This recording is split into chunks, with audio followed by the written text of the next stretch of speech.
அனைவருக்கும் வணக்கம்.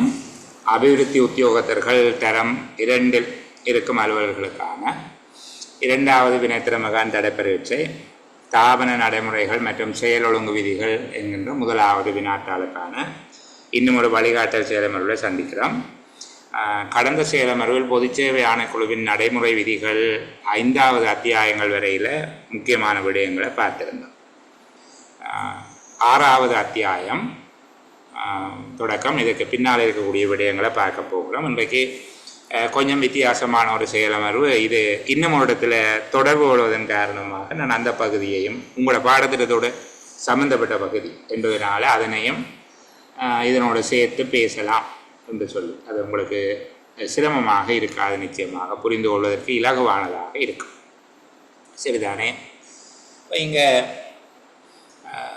நியமனங்களை நெறிப்படுத்துகின்ற நியதிகள் நிபந்தனைகள் என்கிற அடிப்படையில் சில விடயங்கள் தரப்பட்டிருக்கு. இந்த 46, 47, 48 சரியா?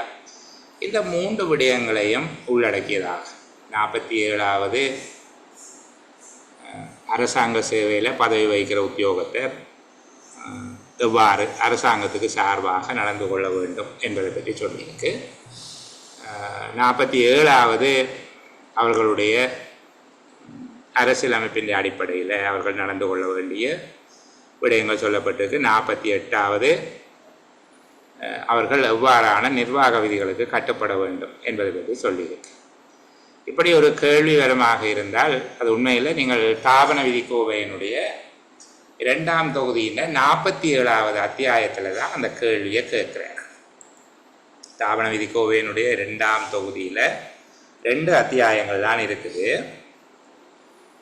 47 மற்றும் 48 என்கிற 2 அத்தியாயங்கள் இருக்குது. சரிதானே? இது உங்களோட பாடத்திட்டத்தில் முக்கியமாக மென்ஷன் பண்ணி போட்டிருக்கிறாங்க. தாபன விதிக்கு அத்தியாயங்களை போட்டு 47, 48 என்கிற 2 அத்தியாயங்களும் பட்டியலிடப்பட்டிருக்கு. நாங்கள் ஒழுக்காற்று நடவடிக்கைகள் பின்னர் விரிவாக படிப்போம். அதுக்கு முன்னர் 47வது அத்தியாயம் பொது நடத்தையும் ஒழுக்கமும் அதனுடைய 1வது பிரிவாக பொது நடத்தை என்பது தொடர்பாக தான் சொல்லப்பட்டிருக்கு. ஒரு அரசாங்க உத்தியோகத்தர் எவ்வாறு நடந்து கொள்ள வேண்டும், இந்த பொது நடத்தை பற்றி அடிக்கடி கேள்விகள் வருது. ஒரு உத்தியோகத்தர் எவ்வாறு நடந்து கொள்வோம். நான் இதையும் இந்த பொதுச்சேவை ஆணைக்குழுவின் நடைமுறை விதிகள் இது 1/1/2023 நடைமுறைக்கு வந்தது. சரிதானே? அப்போது இதில் இருக்கக்கூடிய விடயங்களையும் சேர்த்ததாக ஒரு சிறப்பான விடை எழுதக்கூடியதாக ஒரு கலந்துரையாடல் ஒன்று நடத்தும். ஒரு அரசாங்க உத்தியோகத்தர் வெளிப்படுத்த வேண்டிய பொது நடத்தை மற்றும் ஒழுக்கம் பற்றிய பிரதான அம்சங்கள் எவை என்று சொல்லி கேட்குறாங்க. ஒரு அரசாங்க உத்தியோகத்தர் வெளிப்படுத்த வேண்டிய பொது நடத்தை மற்றும் ஒழுக்கம் தொடர்பான பிரதானமான அம்சங்கள் எவை? நாங்கள் ஒரு கட்டுரை வினாவுக்கு விடை எழுதக்கூடிய மாதிரியாக இந்த பகுதியை பார்த்து கொள்ள வேண்டும். சரிதானே?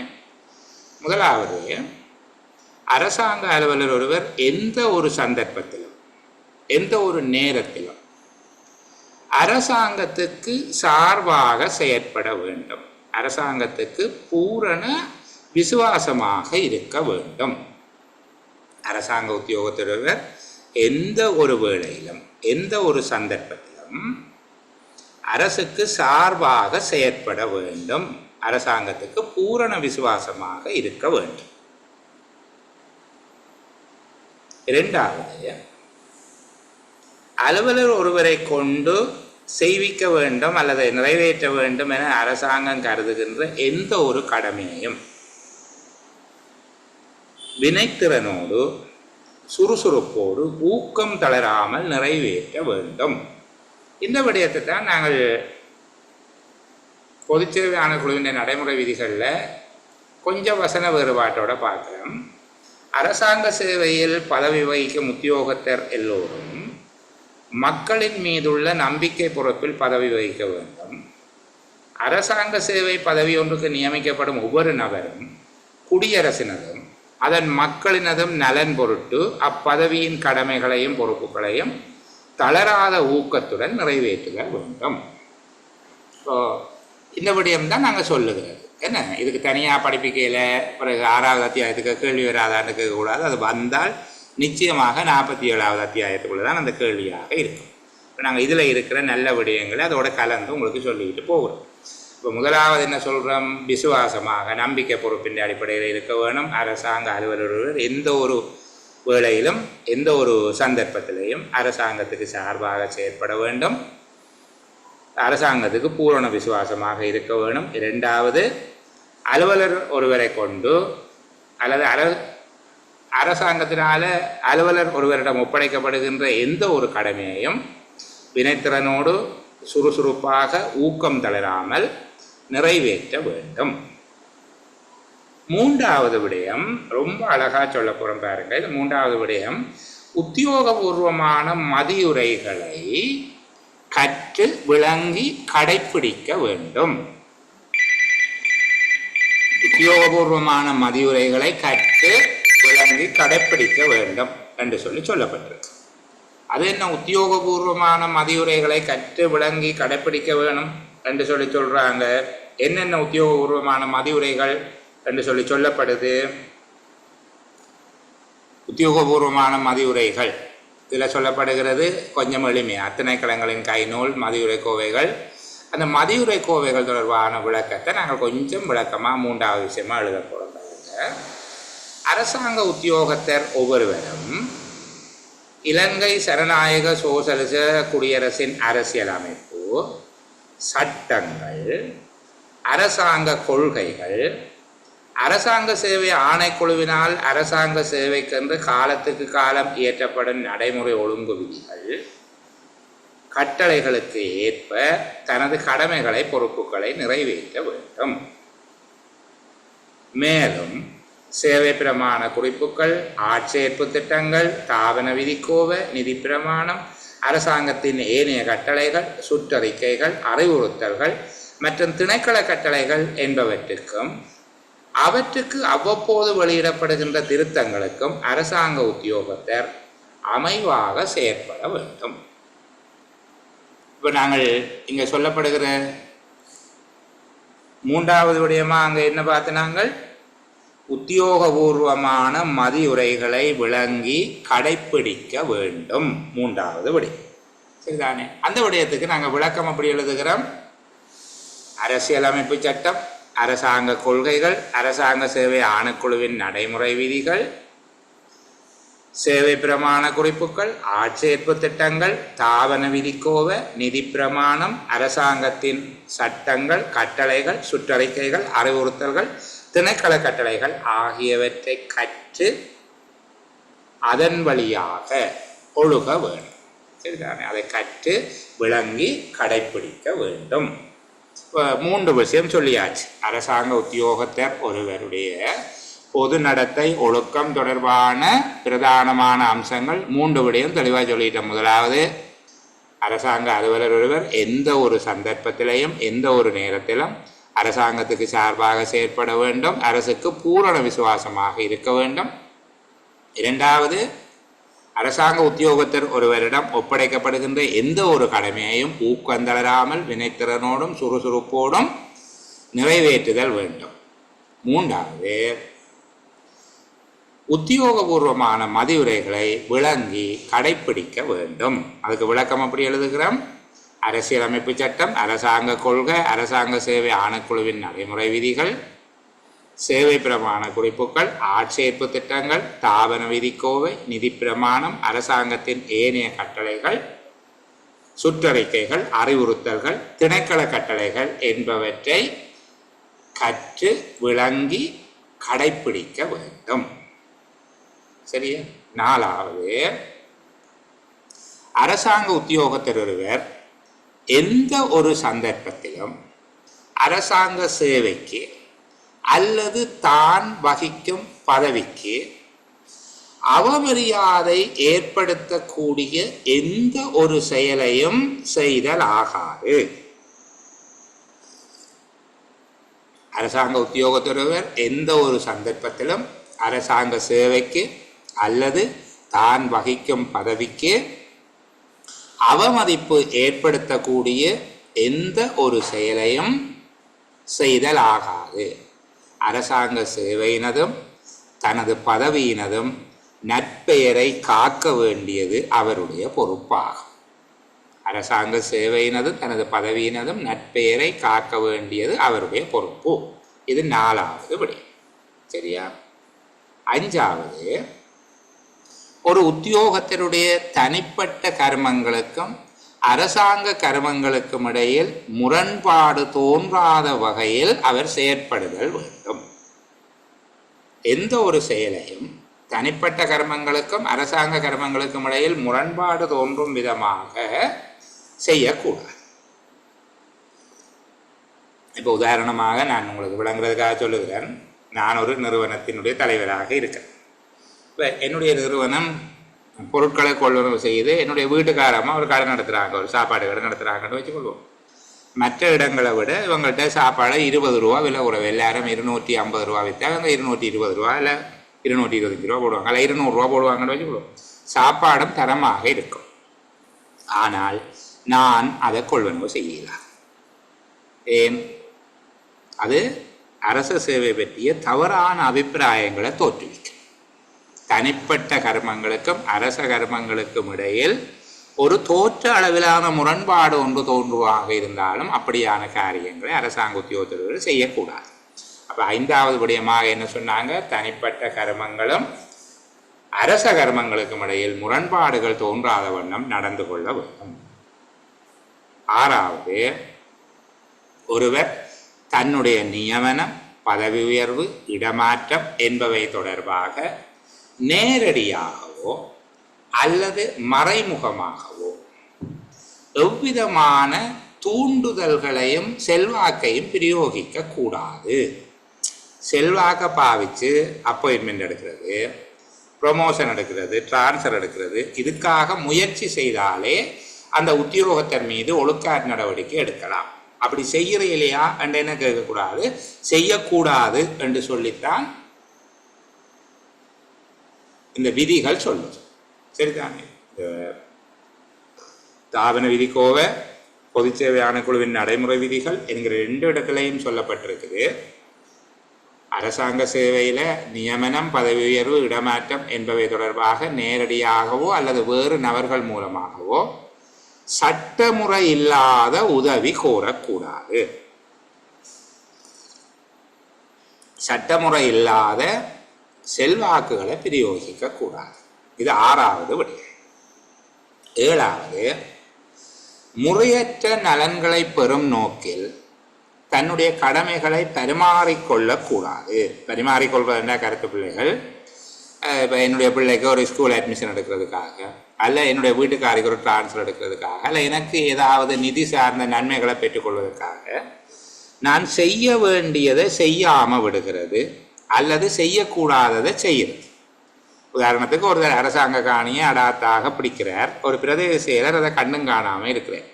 இது செய்ய வேண்டியதை செய்யாமல் விடுகிறது. அடுத்தது செய்யக்கூடாததை செய்கிறது, தகுதி இல்லாத ஒருத்தருக்கு காணியை கொடுக்குறது. சரியா? இப்படியாக ஒரு அலுவலர் முறையற்ற நலன்களை பெறும் நோக்கில் தன்னுடைய கடமைகளை பரிமாறிக்கொள்ளக்கூடாது. பரிமாறிக்கொள்ளக்கூடாது என்பது அதாவது தன்னுடைய கடமைகளை முறையற்ற விதமாக ஆற்றக்கூடாது. செய்யக்கூடாத கர்மங்களை செய்தல் அல்லது செய்ய வேண்டிய கர்மங்களை செய்யாது விடுதல் என்பது செய்யக்கூடாது. 8வது, ஒரு அரசாங்க அலுவலர் எந்த ஒரு வேளையிலும் பொதுமக்களுடன் கண்ணியமான முறையில் நடந்து கொள்ள வேண்டும்.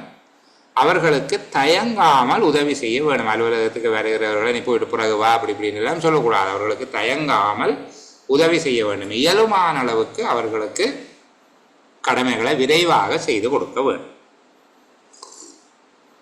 பொதுமக்களோடு கண்ணியமான முறையில் நடந்து கொள்ள வேண்டும். கடமை நிமித்தம் அரசாங்க அலுவலர்களுக்கு வருகிறவர்களுக்கு தயங்காமல் உதவி புரிய வேண்டும்.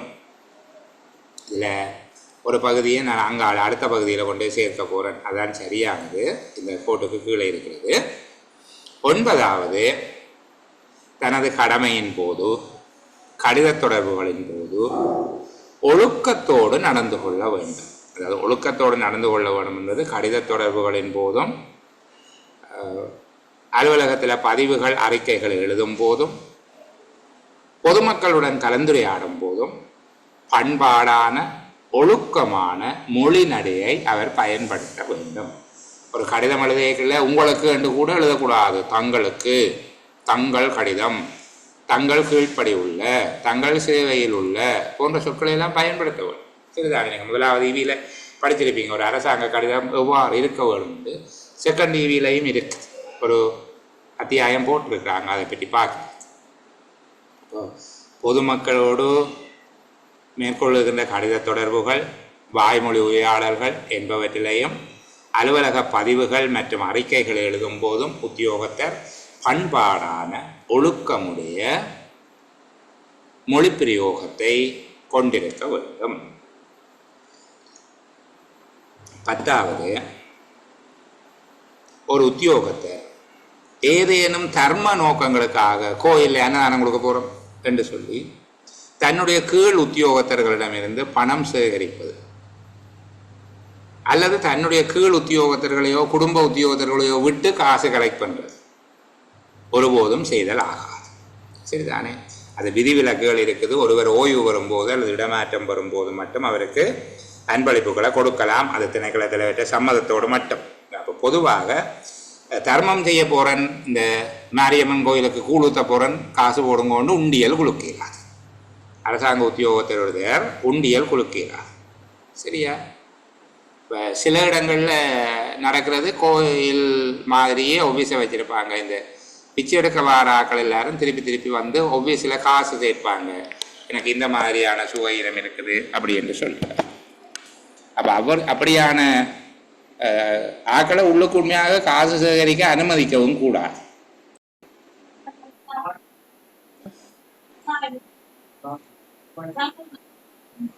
சரி, அப்ப நாங்கள் தொடர்ந்து பேசுவோம். 10வது விடயமாக சொன்னாங்கள், அரசாங்க உத்தியோகத்தர் ஒருவர் பொதுமக்களிடமிருந்து அல்லது தனக்கு கீழே இருக்கக்கூடிய ஊழியர்களிடமிருந்து தர்ம நிதியம் என்கிற பெயரில் அல்லது தர்ம கொடைகளுக்காக பணம் சேகரிக்கிறது நேரடியாகவோ அல்லது தன்னுடைய ஊழியர்களை வச்சோ அல்லது தன்னுடைய குடும்பாங்கத்தவர்களை வச்சோ நிதி சேகரிக்கிறார். குடும்பாங்கத்தவர்களும் அவ்வாறு சேகரிக்காமல் இருக்கிறத இவர் தான் உறுதிப்படுத்தணும். எனக்கு தெரியாமல் சேகரிச்சிட்டாங்கன்னு சொல்லிடலாம். சரிதானே?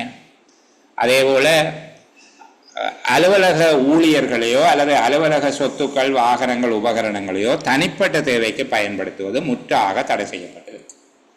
அலுவலக உத்தியோகத்தர்களை கூட்டிக் கொண்டு போயிட்டு வீட்டு வேலையை செய்விக்கிறார், அது விடுமுறை தினமாக இருந்தால் கூட.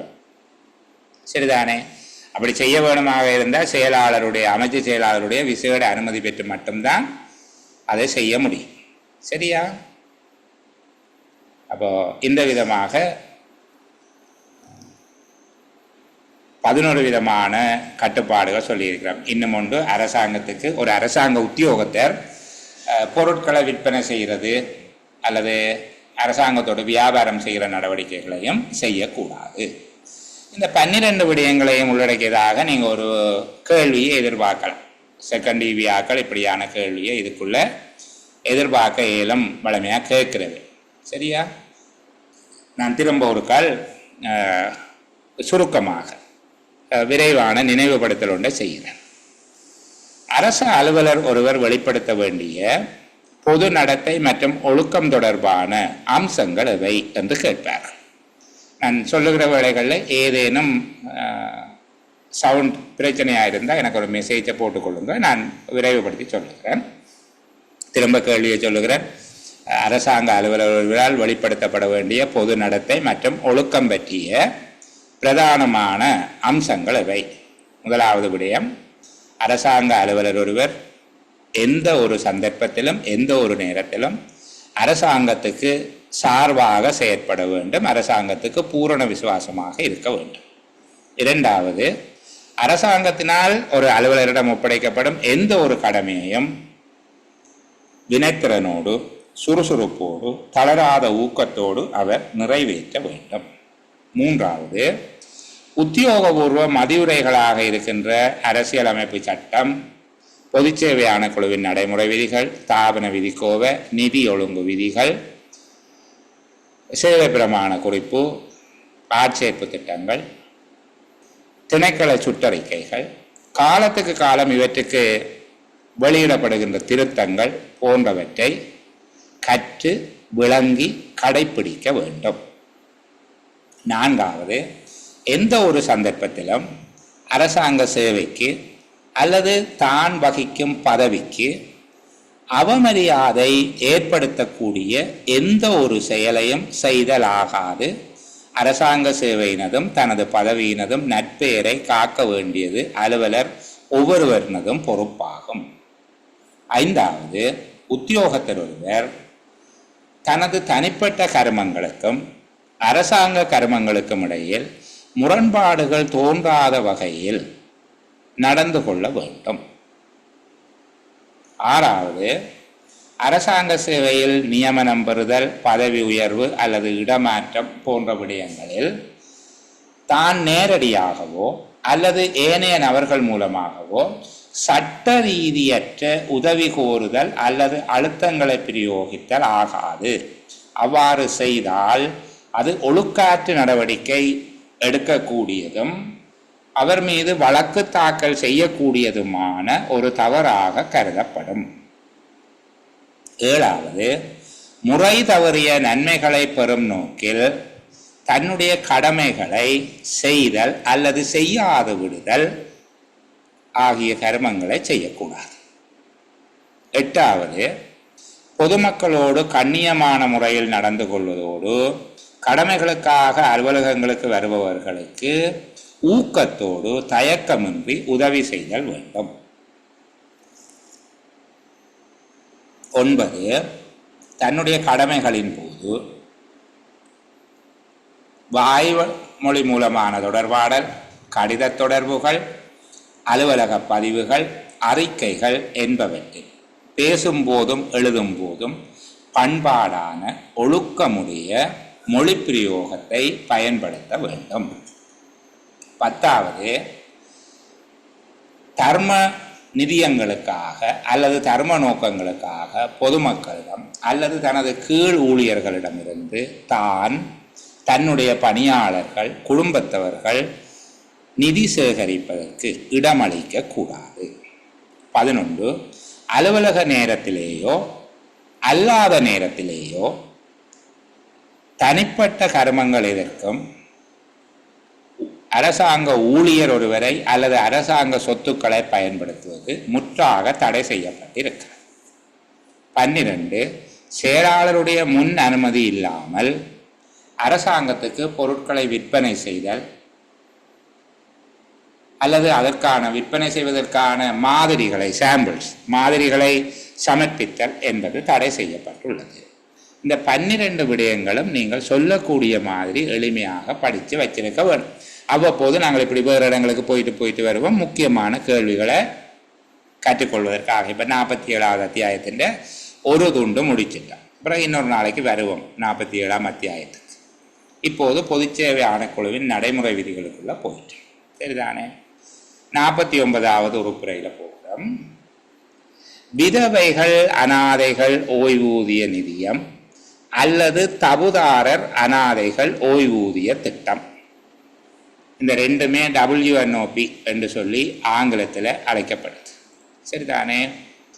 விதவைகள் அனாதைகள் ஓய்வூதிய திட்டம், இது யார்? ஒரு ஆண் உத்தியோகத்தர் செய்கிறது. அவருடைய மனைவி, பிள்ளைகள் அவர் இல்லாமல் போனால், விதவைகள் அனாதைகள் ஆகினால் என்று கருதிக்கொள்ளும். அதே போல் ஒரு பெண் உத்தியோகத்தராக இருந்தால் அவர் செய்கிற ஓய்வூதிய திட்டத்துக்கு பெயர் தபுதாரர்கள் அனாதைகள் ஓய்வூதிய திட்டம், சரிதானே? சில வேளைகளில் அரசாங்கம் வேறு ஓய்வூதிய திட்டத்துக்கும் எதுவும் அறிமுகப்படுத்தினார். இதை யார் செய்ய வேணும்? இதுக்கான நிதி பங்களிப்பு செய்கிறது எவ்வாறான உத்தியோகத்தர் செய்வார்? நிரந்தரமான ஓய்வூதியமுடைய பதவிக்கு நியமிக்கப்படுகின்ற உத்தியோகத்தர்கள். இப்போ கேள்வி இப்படித்தான் பெறும்.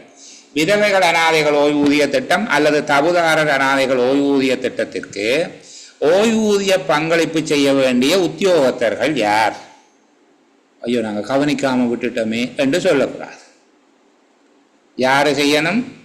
விதவைகள் அனாதைகள் ஓய்வூதிய திட்டம் அல்லது தபுதாரர் அனாதைகள் ஓய்வூதிய திட்டத்துக்கு ஓய்வூதிய பங்களிப்பு செய்ய வேண்டிய உத்தியோகத்தர்கள் யார் என்று கேட்கப்பட்டால் நீங்கள் சொல்ல வேணும், நிரந்தரமானதும் ஓய்வூதிய உரித்துடையதுமான பதவிக்கு நியமிக்கப்படுகின்ற ஒவ்வொரு உத்தியோகத்தரும், நிரந்தரமானதும் ஓய்வூதிய உரித்துடையதுமான பதவிக்கு நியமிக்கப்படுகின்ற ஒவ்வொரு உத்தியோகத்தரும். சரி, அடுத்தது அரசாங்க சேவை சேமலாப நிதியத்துக்கு உதவுதொகை செலுத்துபவர்கள் யார்? பிஎஸ்பிஎஃப் என்று சொல்றது, பப்ளிக் சர்வீஸ் ப்ரிஃபரன்ஸ் ஃபண்ட். பிஎஸ்பிஎஃப் அரசாங்க சேவை சேமலாப நிதியம். சரியா? இது யாரு? நிரந்தரமான ஆனால் ஓய்வூதிய உரித்தற்ற உத்தியோகத்தர்கள், அமைய உத்தியோகத்தர்கள், தற்காலிக உத்தியோகத்தர்கள், ஒப்பந்த அடிப்படையிலான உத்தியோகத்தர்கள். இவர்கள் அரசாங்க சேவை சேமலாப நிதியத்துக்கு உதவுதொகை செலுத்த வேண்டும். கவனமா பார்த்து கொண்டு வரீங்க தானே? சரிதானே? முதலாவது விதவைகள் அனாதைகள் ஓய்வூதிய நிதியம் அல்லது தகுதாரர் அனாதைகள் ஓய்வூதிய திட்டத்துக்கு பங்களிப்பு செய்பவர்கள் யார்? பங்களிப்பு செய்கிறேன்னா இந்த சம்பளத்திலிருந்து கழிச்சு காசு அனுப்பப்படும். இப்போ எல்லாருக்கும் 8 வீதம், என்ன போன மாதத்தில் இருந்து உங்கள் 6 வீதம் 7 வீதம் இருந்தது, இப்போ எல்லாருக்குமே 8 வீதம். அப்போ நிரந்தரமான ஓய்வூதியமுடைய பதவிக்கு நியமிக்கப்படுகிற ஒவ்வொரு உத்தியோகத்தரும். அரசாங்க சேவை சேமலாப நிதியத்துக்கு உதவுதொகை செலுத்தும் உத்தியோகத்தர்கள் யார்? நிரந்தரமான ஓய்வூதிய உரித்தற்ற பதவியை வகிப்பவர்கள் அல்லது அமையம், தற்காலிகம், ஒப்பந்த அடிப்படையிலான பதவிகளை வகிக்கும் உத்தியோகத்தர்கள். 51வது கொஞ்சம் விளக்கமா இதில் இல்லாத விடயத்தை நான் உங்களுக்கு சொல்லுகிறேன். அரசாங்க உத்தியோகத்தர் பிணைப்பண கட்டளை சட்டத்தின் கீழ் பிணைப்பணம் செலுத்த வேண்டிய உத்தியோகத்தர்கள் யார் என்று சொல்லி எங்களுக்கு தெரிஞ்சான். சரியா? யார் பிணைக்காசு கொடுக்க வேணும், பிணைப்பணம் செலுத்த வேண்டிய உத்தியோகத்தர்கள் யார்?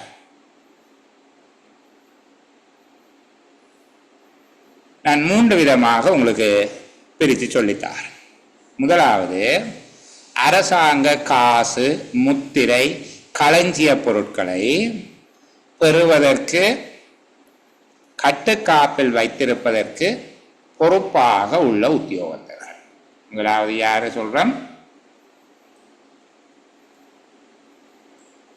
அரசாங்க பணம், இறைவரி முத்திரை, களஞ்சிய பொருள், காசு, முத்திரைகள், களஞ்சிய பொருட்களை பெறுவதற்கும் தன்னுடைய பொறுப்பில் வைத்திருப்பதற்கும் பொறுப்பாக இருக்கிற உத்தியோகத்தர்கள் பிணைப்பணம் செலுத்த வேண்டும். 2வது, காசை மற்றவைக்கு கொடுக்குற, இப்போ ஒரு சிராப்பர் சம்பளத்தை கொடுப்பார், என்ன அரசாங்க பணத்தை பகிர்வதற்கு அல்லது முத்திரைகளையோ களஞ்சிய பொருட்களையோ வழங்குவதற்கு பொறுப்பாக உள்ள உத்தியோகத்தர், அவர் வச்சிருந்து கொடுக்கிறதுக்கு பொறுப்பாக இருக்கிறவர். 3வது, பண உறுதி பற்றுச் சீட்டுகளை அத்தாட்சிப்படுத்துகின்ற, பண உறுதி பற்றுச் சீட்டுகளை அத்தாட்சிப்படுத்துகிறா வவுச்சரில் சைன் பண்ணுறாங்க, பேமெண்ட் வவுச்சரில் சைன் பண்ணுறாங்க, சர்டிஃபிகேஷன் செய்வாங்களே. பண உறுதி பற்றுச் சீட்டுகளை அத்தாட்சிப்படுத்துகின்ற அல்லது அரசாங்க காசோலைகளில் கையொப்பமிடுகிற உத்தியோகத்தர்கள். இந்த 3 வகையான ஆக்களும் அரசாங்க உத்தியோகத்தர் பிணைப்பண கட்டளை சட்டத்துக்கு அமைவாக பிணைப்பணம் செலுத்த வேண்டும். கேள்வி எப்படி கேட்பாங்க? பிணைப்பணம் செலுத்த வேண்டிய அரசாங்க உத்தியோகத்தர்கள் யார்? அல்லது அரசாங்க உத்தியோகத்தர் பாதுகாப்பு கட்டளை சட்டத்துக்கு அமைய பிணைப்பணம் செலுத்த வேண்டிய அலுவலர்கள் யார்? இது பொதுச்சேவை ஆணைக்குழுவின் நடைமுறை விதியிலையும் இருக்குது, நிதி ஒழுங்கு விதி 880 இன்னும் தெளிவாக இருக்கு. 3 விதமான ஆட்கள். 1, காசு, முத்திரை, களஞ்சிய பொருட்களை வாங்குறதுக்கு வச்சிருக்கிறதுக்கு பொறுப்பான ஆட்கள். 2வது, காசு, முத்திரை, களஞ்சிய பொருட்களை வழங்குவதற்கு பொறுப்பான ஆட்கள், பங்கிட்டு கொடுக்கறதுக்கு வழங்குவதற்கு பொறுப்பான உத்தியோகத்தர். 3வது, வவுச்சர்லையும் செக்கிலையும் சைன் பண்ற ஆட்கள், பண உறுதி பற்றுச் சீட்டுகளை அட்டாட்சிப்படுத்துகின்ற அல்லது அரசாங்க கணக்கின் பேரிலான காசோலைகளில் கையொப்பமிடுகின்ற உத்தியோகத்தர்கள் பிணைப்பணம் செலுத்த வேண்டும். கிளியரா? சரியா? அப்போ அரசாங்க உத்தியோகத்தர் சேவைக்கு சேர்வது தொடர்பாக இருக்கக்கூடிய நிபந்தனைகளில் பிணைப்பணம் செலுத்துவதை பற்றி கேட்டால் நீங்கள் அழகாக எழுதுவீங்க. அதை பற்றி பார்த்தோம். சரியா? அடுத்தது மருத்துவ அறிக்கை. இந்த மருத்துவ அறிக்கை யார் செய்ய? நிரந்தர அடிப்படையில் அல்லது ஒப்பந்த அடிப்படையில் பதவி ஒன்றில் நியமிக்கப்படுகிற உத்தியோகத்தர் ஒவ்வொருவரும் மருத்துவ அறிக்கை சமர்ப்பிக்க வேண்டும். இந்த மருத்துவ அறிக்கையை பற்றி கொஞ்சம் விளக்கமாக கேள்வி கேட்கறதுக்கு வாய்ப்பு இருக்கு. அதனுடைய முக்கியமான அம்சங்கள் எவை என்று சொல்லி கேட்டால் நாங்கள் சொல்லக்கூடியதா இருக்கும். எங்களுக்கு மெடிக்கலை பற்றி தெரியும் என்பதை நாங்கள் நிரூபிக்க வேண்டும். சரிதானே? நாங்கள் 2வது எக்ஸாம் எழுத போகிறோம். எங்களுக்கு அதை பற்றி கொஞ்சம் கூட விடயம் தெரிஞ்சிருக்கோம். எப்படி எழுத போகிறோம்? முதலாவது யார் செய்ய வேணும்? யார் செய்ய வேணும்? நிரந்தரமான அல்லது ஒப்பந்த அடிப்படையில், நிரந்தர பதவிக்கு அல்லது ஒப்பந்த அடிப்படையிலான பதவிக்கு நியமிக்கப்படும் உத்தியோகத்தர் ஒவ்வொருவரும் மருத்துவ அறிக்கை சமர்ப்பிக்க வேண்டும். மருத்துவ அறிக்கை சமர்ப்பிக்கிறதுடைய நோக்கம் என்ன? நாட்டின் எந்த பகுதியிலும் சேவையாற்றுவதற்கு உடல் ரீதியாகவும் உள ரீதியாகவும் தகுதியுடையவர் என அரச மருத்துவ அதிகாரியின் மூலம் சான்றுபடுத்துவதுதான் அதனுடைய நோக்கம். அதையும் எழுதவர். சரிதானே? நாட்டின் எப்பகுதியிலும் சேவையாற்றுவதற்கு உடல் ரீதியாகவும் உள ரீதியாகவும் தகுதியுடையவர் என அரச மருத்துவ அதிகாரி மூலம் சான்றுபடுத்தி கொள்வதுதான் அதனுடைய நோக்கம். அதை நீங்கள் சான்றுபடுத்தி கன்ஃபர்மேஷன் வந்ததுக்கு பிறகு டிரான்ஸ்ஃபர் வரப்போகுதாம் என்ற நேரமெல்லாம் களத்துக்கு கொளற போடலாம். அது பிறகு நீங்கள் மெடிக்கலை கொடுக்கலாம். சரிதானே? அவருக்கு எழும்பி நடக்க இயலாது, பஸ்ஸில் ஏற இயலாது, இறங்க இயலாது என்று சொல்லி அது பிறகெல்லாம் செய்யலாம். ஆனால் சேவையில் உறுதிப்படுத்துகிற வரைக்கும் அதானே செய்கிறது கனவே. என்ன? சரியா? பிணைப்பணம் என்றா என்ன, எப்படி செலுத்த வேணும் என்று சொல்லி கேட்டுக்கீங்க. ரொம்ப விளக்கம் வேணாம். சரிதானே? நீங்கள் குறிப்பிட்ட ஒரு தொகை காசை வங்கியில் வைப்பு செய்து அந்த வங்கி புத்தகத்தை திணைக்கள தலைவர் பெற்றுக்கொள்வார். நீங்கள் ஏதாவது பிழையா செய்து நட்டம் ஏற்பட்டால் உங்களுடைய அந்த பிணைப்பணத்தில் இருந்து அறவீடு செய்யப்படும். இந்த கோஆபரேட்டிவில் வேலையை செய்கிற ஆக்கள் காணி உறுதியை கொண்டு போய் பொறுப்பாக கொடுக்குறது, லோயர்கிட்ட எழுதி கொடுக்குறது. சரிதானே? பிணை என்றது அதுதான். அப்போ அதே போல் அரசாங்க சேவையில் இப்போ நாங்களெல்லாம் தேசிய சேமிப்பு வங்கியில் பணத்தை வைப்பு செய்து அந்த வைப்பு செய்த வைப்பு புத்தகத்தை எங்களுடைய திணைக்கள தலைவர்கிட்ட சமர்ப்பிச்சிருப்போம். பிறகு நாங்கள் செக்கில் ஏதாவது பிள்ளையாக கையெழுத்து வச்சு அரசாங்கத்து நட்டத்தை உண்டாக்கி போட்டோம்னா அந்த பேங்க் அக்கௌண்ட்லேருந்து கழிக்கிறதுக்கு எங்களுடைய சம்மதமும் பெறப்பட்டிருக்கும். நாங்கள் கடிதத்தில் அந்த உரிய ஃபார்மில் தப்பி கொடுத்துருப்போம். அப்போ அதில் இருந்து அவர்கள் அறவிடுவார்கள். அதுக்கு தான் பிணைப்பணம் வாங்குறது. அது அவ்வளவும் போதும், கூட நீங்கள் போக வேண்டாம். சரி, இப்போ நான் மெடிக்கலுக்கு வருகிறேன். முதலாவது யார் செய்ய வேண்டும் என்று சொல்லிட்டேன். நிரந்தர பதவிக்கு நியமிக்கப்படுகிற உத்தியோகத்தர்கள். 2வது ஒப்பந்த அடிப்படையில் நியமிக்கப்படுகிற உத்தியோகத்தர்கள். 2வது அதனுடைய நோக்கத்தை விளங்கப்படுத்த வேணும். நாட்டின் எந்த பகுதியிலும் சேவையாற்றுவதற்கு அவருக்கு உடல் ரீதியாகவும் உள ரீதியாகவும் தகுதியுடையவர் என்பதை அரச மருத்துவ அதிகாரி ஒருவர் மூலம் சான்றுபடுத்துவது. 3வது இது எங்க செய்ய வேணும் அல்லது யாரிடம் செய்ய வேணும்? மாவட்ட வைத்திய அதிகாரி, டிஎம்ஓ என்று சொல்லுவீங்க, டிஸ்ட்ரிக்ட் மெடிக்கல் ஆபீசர். ஆக குறைந்தது ஒரு மாவட்ட வைத்திய அதிகாரியிடம் செய்து கொள்ள வேண்டும். சரிதானே? மாவட்ட அரசாங்க மருத்துவசாலை ஒன்றின் மாவட்ட மருத்துவ உத்தியோகத்தரிடமிருந்து பெற வேண்டும். 4வது இது செய்ய பயன்படுகிற படிவம் எது? சுகாதாரம் 169, பொது 169 என்றும் ஒரு படிவம் இருக்குது, சுகாதாரம் 169 என்றும் ஒரு படிவம் இருக்குது. பொது 169 இந்த நீங்கள் வேலைக்கு போகிற நிறுவனம் அல்லது திணைக்களத்தினுடைய தலைவர் உங்களுக்கு மெடிக்கல் செய்து ரிப்போர்ட்டை தர சொல்லி டாக்டருக்கு கொடுக்குற ஒரு விண்ணப்பம், ஒரு அப்ளிகேஷன். சரிதானே? இந்த உத்தியோகத்தரை மருத்துவ பரிசோதனை செய்து இவர் தகுதியானவர் தானா, இவரை வேலைக்கு வச்சிருக்கலாமான்னு ரிப்போர்ட் தாருங்கோ என்று திணைக்கள தலைவரால் வைத்தியருக்கு வழங்கப்படுகின்ற வேண்டுகோள். அது பொது 169. பிறகு கோடு எல்லாம் அடித்து நீங்கள் எல்லா டாக்டர்கிட்டையும் போய் உங்களுக்கு கண் காது மூக்கு ஒரு ஆள் பார்ப்பார், என்ன கண் ஒரு ஆள் பார்ப்பார், காது மூக்கு தொண்டை ஒரு ஆள் பார்ப்பார், இப்படி செஸ்ட் ஒரு ஆள் பார்ப்பார், பல் ஒரு ஆள் பார்ப்பார். இப்படி எல்லாம் பார்த்து எல்லாரும் அதில் எழுதி நீங்கள் எல்லாம் பெர்ஃபெக்டாக இருக்கிறீர்கள், தீவின் எந்த பகுதியில் விட்டாலும் நீங்கள் வெட்டி பிடுங்குவீங்க என்று சொல்லி எழுதி தருவினோம். அது சுகாதாரம் 169. அப்போ மருத்துவ பரிசோதனை அறிக்கை சமர்ப்பிக்கப்பட வேண்டிய படிவம் சுகாதாரம் 169. எங்கே ஸ்பாட்டில் கேட்டு விட்டுவாங்க. மருத்துவ அறிக்கை சமர்ப்பிப்பதற்கான கால அவகாசம் என்ன? நியமனத்தை பொறுப்பேற்ற திகதியிலிருந்து அல்லது நியமனம் வழங்கப்பட்ட திகதியிலிருந்து 3 மாதங்களுக்குள் மருத்துவ அறிக்கை சமர்ப்பிக்க வேண்டும். மருத்துவ அறிக்கை கிடைக்கும் வரை திணைக்கள தலைவர் குறித்த உத்தியோகத்தருக்கு வேதனம் வழங்குதல் ஆகாது, சம்பளம் கொடுக்க கூடாது. விளங்குதா? குறித்த மருத்துவ அறிக்கை கிடைக்கப்பெறும் வரைக்கும் குறித்த உத்தியோகத்திற்கு திணைக்கள தலைவர் சம்பளம் கொடுக்க கூடாது. ஆனால் தாமதத்துக்கு உத்தியோகத்தர் காரணம் அல்ல என்று தெரிய வரும்போது திணைக்கள தலைவர் தன்னுடைய தத்துணிவின் பேரில் சம்பளம் வழங்கலாம். திணைக்கள தலைவர் தான் ஒரு துணிவாக சம்பளத்தை கொடுக்கலாம். அப்படித்தான் நாங்கள் கொடுக்குறது. ஏன்னா ஒரு தடவைக்கு நிப்பாற்றையில் உங்களோட மெடிக்கல் சில பேர் 1 வருஷமாகியும் மெடிக்கல் செய்யாதாக்களும் இருக்கிறார். ஆனால் அப்படி அல்ல, 3 மாத காலப்பகுதிக்குள்ளே செய்ய வேணும். இதில் இருக்கு பாருங்கள், சுகாதாரம் 169 மாதிரி படிவத்தில் எழுதப்பட்ட மருத்துவ அறிக்கை கிடைக்கும் வரை புதிதாக நியமனம் செய்யப்பட்ட எந்த ஒரு உத்தியோகத்தருக்கும் சம்பளம் வழங்காமல் இருக்க திணைக்கள தலைவர் நடவடிக்கை எடுக்க வேண்டும்.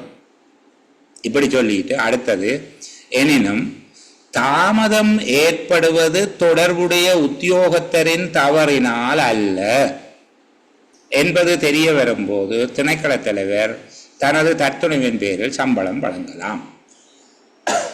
நீங்கள் ஆஸ்பத்திரி போயிட்டீங்க, உங்களை எல்லாம் செக் பண்ணியாச்சது, மெடிக்கல் வரையில இப்போ உங்களோட தவறு இல்லை, இப்போ உங்களுக்கு சம்பளம் தரலாம்.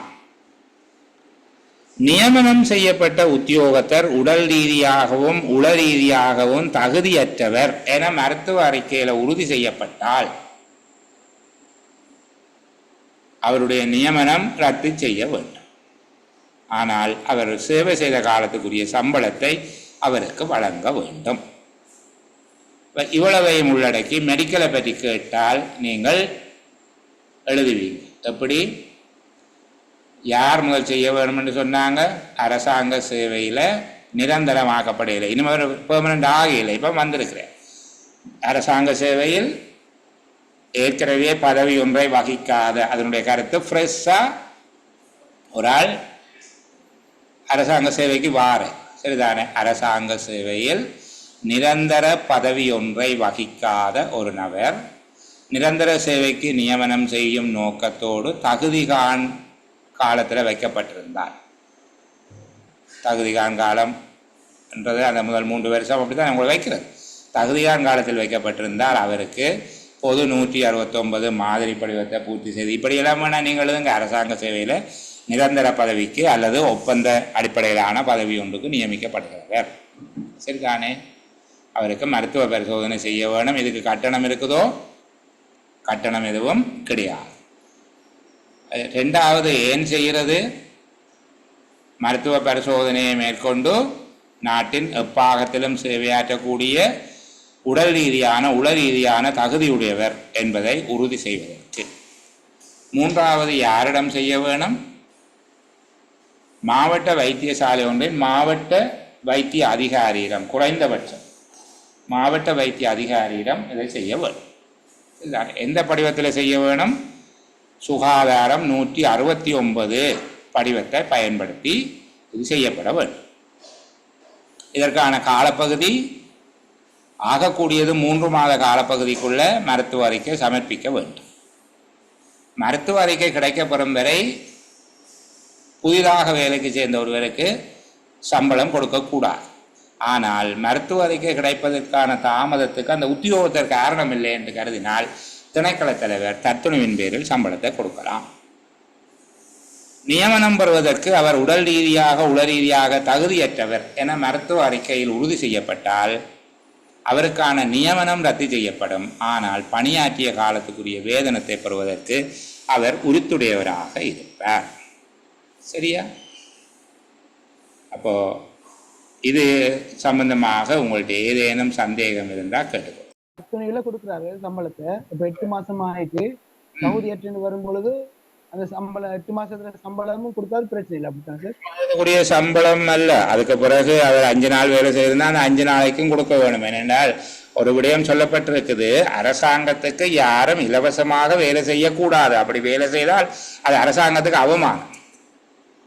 சரிதானே? அப்படி செய்யக்கூடாது. ஆனால் ஒரே ஒரு ஆட்களுக்கு மட்டும் அப்படி செய்கிறேன். என்னென்றால் பொய்யான தகவல்களை கொடுத்து, இப்போ அவர் ஓஎல் பாஸ் பண்ண இல்லை, ஆனால் ஓஎல் பாஸ் பண்ணவர் ரெண்டு கள்ள சர்டிஃபிகேட்டை கொடுக்குறாரு, ஏஎல் பாஸ் பண்ணவர் ரெண்டு கள்ள சர்டிஃபிகேட் கொடுக்குறாரு, டிகிரி சர்டிஃபிகேட் கொடுக்குறாரு. இப்படி கொடுத்து பொய்யான தகவல்கள் ஆவணங்களை சமர்ப்பித்து ஒருவர் அரசாங்க உத்தியோகத்துக்கு சேர்ந்தது தெரிய வந்தால் அவர் சேவை காலத்தில் பெற்று அனைத்து கொடுப்பனவுகளையும் மீளச் செலுத்த வேண்டும். அந்த நிமிடமே அவருடைய பதவி வெற்றும் பெருதுமானதுமாக கருதப்பட்டு பதவி முடிவுறுத்தப்படும். அவர் தன்னுடைய சேவை காலத்தில் பெற்ற அனைத்து கொடுப்பனவுகளையும், சம்பளம் மட்டுமல்ல, அனைத்து கொடுப்பனவுகளையும் அரசாங்கத்துக்கு செலுத்த வேணும். இல்லாவிட்டால் அவர் மீது சட்ட நடவடிக்கை எடுக்கப்படும். இந்த இடத்துல மட்டும்தான் சம்பளத்தை கொடுக்க வேணாம் என்று சொல்லுது. மற்றும்படி யாரும் அரசாங்கத்துக்கு இலவசமாக வேலை செய்ய தேவையில்லை, செய்யவும் கூடாது. அது அரசாங்கத்துக்கு அவமானம் என்று சொல்லப்பட்டிருக்கு. சரிதானே? இது ஒரு மேலதிகமான விளக்கத்துக்காக, நீங்கள் புரிஞ்சு கொள்வதற்காக சொல்லுகிறேன். ஓகே, ரெக்கார்டிங் போய்கொண்டிருக்குது. நீங்கள் சத்தம் இல்லாமல் இருந்தீங்கன்னா சரி, உங்களோட சவுண்ட்.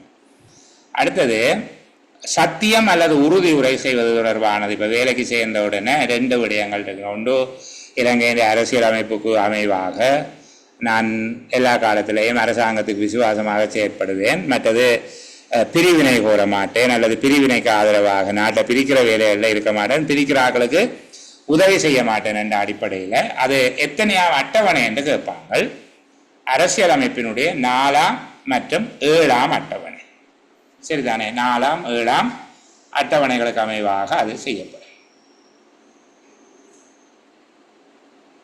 மாதாந்த சம்பளம் பெறுகின்ற ஒரு உத்தியோகத்தர் பதவி விலக விரும்பும் போது எவ்வாறான நடைமுறையை பின்பற்ற வேண்டும் என்று சொல்லி ஒரு கேள்வி இருக்கு.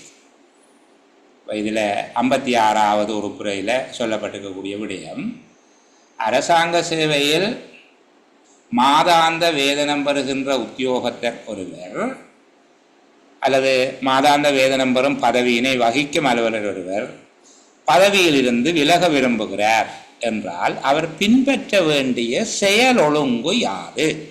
அவர் பின்பற்ற வேண்டிய நடைமுறைகள் என்ன என்று சொல்லி கேட்டார். நாங்கள் இதுக்குள்ளே இருந்து தான் நடப்போம். 56வது ஆர்டிக்கல்ல இருந்து தான் அவ்வளவு விஷயத்தையும் சொல்லப்போம். சரிதானே?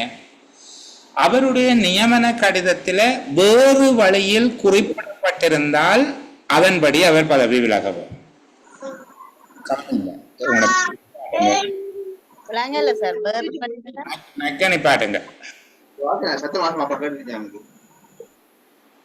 சரி, இப்போ திரும்ப சொல்லுகிறேன்.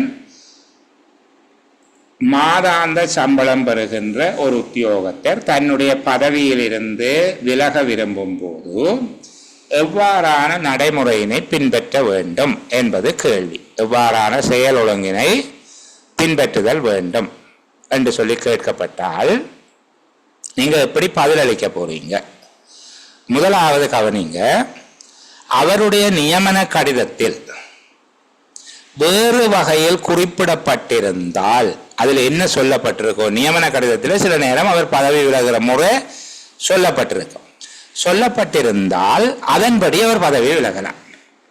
சரிதானே? சில நியமன கடிதங்கள்ல அவர் பதவி விலகிறதுக்குரிய விதம் அந்த கடிதத்திலே சொல்லப்பட்டிருக்கும்.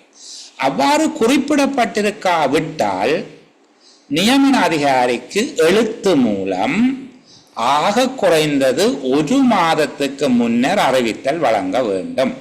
அந்த ரெண்டையும் சேர்த்து ஒரே வசனமாக நாங்கள் எழுதலாம். எப்படி? நியமன கடிதத்தில் வேறு வழியில் குறிப்பிடப்பட்டிருந்தால் அதன்படி செய்யலாம், இல்லாவிட்டால் 1 மாதத்துக்கு முன்னர் அறிவித்தல் வழங்க வேண்டும். அப்ப சேர்த்து எழுதுகிறோம்.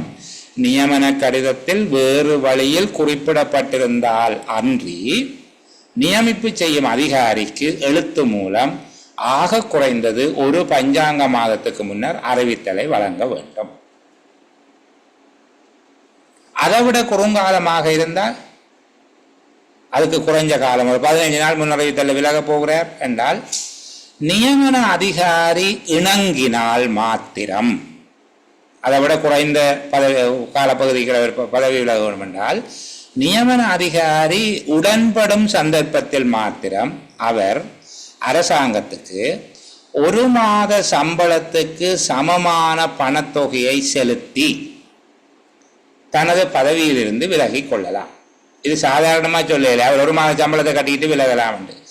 நியமன அதிகாரி சம்மதித்தால் மட்டும் அவர் 1 மாத சம்பளத்துக்கு சமமான பணத்தை செலுத்தி தன்னுடைய பதவியிலிருந்து விலகலாம். கடிதத்தை கொடுத்துட்டு நிற்கிறார்கள், சரிதானே? நியமன அதிகாரியினிடமிருந்து பதவி விலகல் ஏற்றுக்கொள்ளப்பட்டது என்று எழுத்து மூலமாக கடிதம் கிடைக்கிற தேதிக்கு பின்னர் தான் அவர் பதவியில இருந்து விலகியதாக கருதப்படும். அதற்கு முன்னர் நின்றார் என்றால், முறையான அனுமதி இல்லாமல் நின்றவர் என்று அது பிஓபியா போயிடும். பிஓபி என்றது பதவி வரிதாக்கல். நான் பதவி வரிதாக்கலை பற்றி பின்னர் விளக்கமா அழகா சொல்லித்தாரன். பதவி வரிதாக்கல் என்றால் அவர் தண்டபாட்டிலேயே விட்டுட்டு போயிட்டார். அவருக்கு பென்ஷனும் இல்லை, வேறு ஒரு நலன்களும் இல்லை, அவர் திருப்பி அரசாங்க வேலைக்கு வரவும் இராது, அப்படியா போயிடும். ஆகவே அந்த பதவி விலகல் ஏற்றுக்கொள்ளப்பட்டது என்று கடிதம் வார வரைக்கும் ஒரு வேலைக்கு வரணும், சரிதானே? அந்த கடிதம் கிடைச்சதுக்கு பிறகுதான் அவர் பதவி விலகல் செல்லுபடி ஆகும். பாருங்க, 4 விடயம் சொல்லியிருக்கிறார். மாதாந்த வேதனம் பெறும் உத்தியோகத்தர் ஒருவர் தனது பதவியிலிருந்து விலக விரும்பும் போது எவ்வாறான செயல் ஒழுங்கை பின்பற்ற வேண்டும் என்று கேட்கப்பட்டால், முதலாவது, மாதாந்த வேதனம் பெறும் அரசாங்க உத்தியோகத்தர் ஒருவர் அவருடைய நியமன கடிதத்தில் வேறு வழியில் குறிப்பிட்டிருக்காத போது நியமன அதிகாரிக்கு எழுத்து மூலம் ஆக குறைந்தது 1 மாத காலத்துக்கு முன்னர் அறிவித்தலை வழங்க வேண்டும். 2வது விடயம், நியமன அதிகாரி உடன்படும் சந்தர்ப்பத்தில் மாத்திரம் அவர் அரசாங்கத்துக்கு 1 மாத வேதனத்துக்கு சமமான தொகையை செலுத்தி தனது பதவியில் இருந்து விலகலாம். 3வது, நியமன அதிகாரி பதவி விலகலை ஏற்றுக்கொண்டது பற்றி எழுத்து மூலம் அறிவித்தல் வழங்கும் திகதி வரையில் அவர் கடமைக்கு சமூகம் அளிக்க வேண்டும். அதன் பின்னரே அவருடைய பதவி விலகல் செயல் வலுப்பெறும். அந்த கடிதம் கிடைத்த பின்னர் தான் அவருடைய பதவி விலகல் செல்லுபடி ஆகும், சரிதானே? அப்ப பதவி விலகுவதற்கான நடைமுறை நாங்கள் பார்த்துட்டோம். இதை விட போலியான ஆவணங்கள், போலியான தகவல்களை சமர்ப்பித்து நியமனம் பெறும் உத்தியோகத்தை தொடர்பாக எவ்விதமான நடவடிக்கை மேற்கொள்ளப்படும், சரியா? ஒரு உத்தியோகத்தர் போலியான தகவல் அல்லது போலியான ஆவணங்களை நியமன அதிகாரியிடம் கொடுத்து நியமனம் பெற்றுள்ளார் என்பது அவர் உத்தியோகத்துக்கு வந்த பிறகு, அவர் கடமைகளை ஆரம்பித்த பின்னர் எந்த நேரத்திலாவது நிரூபிக்கப்பட்டால், முதலாவது அந்த விடயம், அந்த குற்றச்சாட்டு தொடர்பாக உத்தியோகத்திற்கு முறைப்படி அறிவித்து அவரிடம் விளக்கம் கேட்கவும், சரிதானே? 2வது, அவரால் வழங்கப்படுகின்ற விளக்கம் பொருத்தமானதாக இல்லாமல் போனால் அவருடைய நியமனம் உடனடியாக வெற்றும் விருதுமானதாக கணிக்கப்பட்டு நடவடிக்கை எடுக்க வேண்டும். 3வது, அதுவரையில் அவருக்கு அரசாங்கத்தினால் அல்லது மாகாண சபையினால் வழங்கப்பட்ட சம்பளம் மற்றும் கொடுப்பனவுகள் உள்ளிட்ட சகல தொகைகளையும் அவரிடமிருந்து அறவிடுவதற்கு நடவடிக்கை எடுக்க வேண்டும். இது உங்களுக்கு தெரிஞ்சிருக்கலாம், தெரிஞ்சிருப்போம். என்ன, நான் அடிக்கடி சொல்லுகிறது, நாங்கள் படிக்கிற அவ்வளவு சோதனைக்கு வருமா? இல்லை, படிக்கிறதுல ஒரு தொகுதி பரீட்சைக்கு வரும், மிகுதி எங்களுடைய அறிவாக சேரும், சரியா? இங்கொன்றும் அங்கொன்றுமாக மாதிரி சாம்பிள் பார்க்குற மாதிரி உங்கள்கிட்டையும் கேள்வியை இங்கொண்டாங்கொண்டாக கேள்வி கேட்பினோம். ஆனால் நீங்கள் தொடர்ச்சியாக எல்லா அறிவையும் பெற்றிருக்கணும். அவர்கள் இடையிட சுண்டி பார்க்கணும் உங்களுக்கு அறிவு இருக்கான். அப்போ இங்கே அரசாங்க சேவையில் ஏதேனும் பதவிக்கு போலியான தகவல் அல்லது ஆவணங்களை சமர்ப்பித்து நியமனம் பெற்ற ஒருவர் தொடர்பாக மேற்கொள்ளப்படுகின்ற நடவடிக்கைகள். முதலாவது, குறித்த உத்தியோகத்தர் கடமைகளை ஆரம்பித்த பின்னர் எந்த ஒரு நேரத்திலேயாவது போலியான ஆவணங்கள் அல்லது தகவல்களை சமர்ப்பித்து நியமனம் பெற்றது நிரூபிக்கப்பட்டால் அந்த குற்றச்சாட்டு தொடர்பாக உத்தியோகத்தருக்கு அறிவித்து அவரிடம் விளக்கம் கோர வேண்டும்.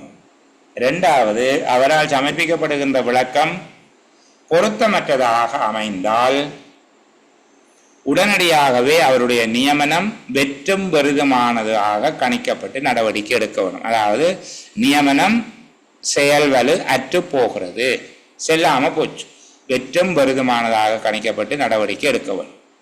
மூன்றாவது, அதுவரையில் அவருக்கு அரசாங்கத்தினால் அல்லது மாகாண சபையால் சம்பளம் மற்றும் கொடுப்பனவுகளாக செலுத்தப்பட்ட சகல தொகையும் அவரிடமிருந்து அறவிடுவதற்கு நடவடிக்கை எடுக்க வேண்டும்.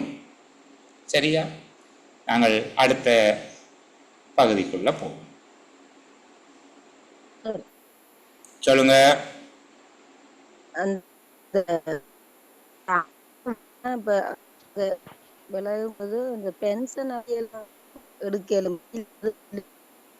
இல்ல, அதைக்கு எந்த கொடுப்பனவும் அவர்களுக்கு எந்த விதமான நிதி சார்ந்த நலன்கள் எதையும் கிடைக்காது. அறிவித்தாலும் கிடையாது. உங்க அறிவித்து தானால விலகுறேன்னு சொன்னாலும் இல்ல, தானாக விலகி போகிறவர்களுக்கு ஓய்வு பெற்றா மட்டும்தான் அது கிடைக்கும். சரிதானே? அறிவித்து போனா இல்ல. கேட்டு விலகுதல் என்று சொல்றது இப்ப சில நான் பென்ஷனபிளாக பிஎஸ்பிஎஃப்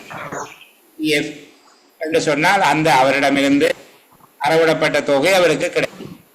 சரிதானே? சரி. இந்த மாதாந்த அலுவலர்னு சொல்றது யாரு சார்? மாதாந்த அது அமைய அலுவலர் ரெண்டே எங்களுக்கு சொல்லுங்க. அது அமைய அலுவலர் இருந்தது அவர்களுக்கு நாளாந்த சம்பளம் தானே கொடுக்கிறது. இது மாத சம்பளம், அதாவது மாதத்துல முழு நாளுக்கும் சேர்த்து அவருக்கு சம்பளம் கொடுப்பீங்க. இப்ப அது நிரந்தர அலுவலர் தானே, நிரந்தர உத்தியோகத்தரை தான் கருதுமா, நிரந்தரமான உத்தியோகத்தர் தான் கருதும். அதாவது மாத அடிப்படையில சம்பளம் கொடுக்குற, நாள் சம்பளம் கொடுக்கறது என்றால் அவர் ஒரு நாள் முன்னுக்கு சொல்லி போட்டே விலத்திடல. ஏன்னா அவருக்கு நாள் சம்பளம் தானே. மாத சம்பளம் வேண்டாம், ஒரு மாதத்துக்கு முன்னுக்கு மாதம் முடியத்தான் அவருக்கு சம்பளம் கொடுப்பீங்க. ஒரு மாதத்துக்குரிய சம்பளம் தான். நாள் சம்பளமா கணக்கு பார்த்து எத்தனை நாள் வேலைக்கு வந்த 2 பேருக்கு கொடுக்குறீங்க. ஒரு மாதத்துக்குரிய சம்பளம் நீங்க கொடுக்குற எல்லாரையும் அவ்வாறு கருதி கொண்டீங்கன்னா சரி. அது பெரும்பாலும் நிரந்தர உத்தியோகத்தர் ஒருவரை குறிப்பதாக இருக்கும். சரி, நான் இன்னும் ஒரு சிறு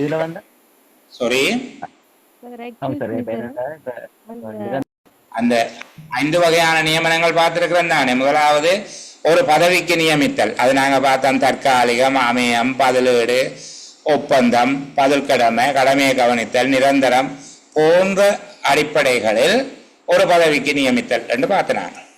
இரண்டாவது, ஒருவருடைய சேவை அந்தஸ்திலே ஏற்படுகிற மாற்றம். மூன்றாவது, ஒரு தரத்தில இருந்து அதற்கு மேலுள்ள தரத்துக்கு செல்வது. என்னடா படிச்ச போலாங்க இருக்குதானே, அப்படி படிச்சோம் இப்படி சொல்லுகிற போது ஆணைக்குழுவினால மட்டும் செய்யக்கூடிய நியமனம் என்று சொல்லி 5ஆவதாக ஒன்று சொல்லி தந்தோம்.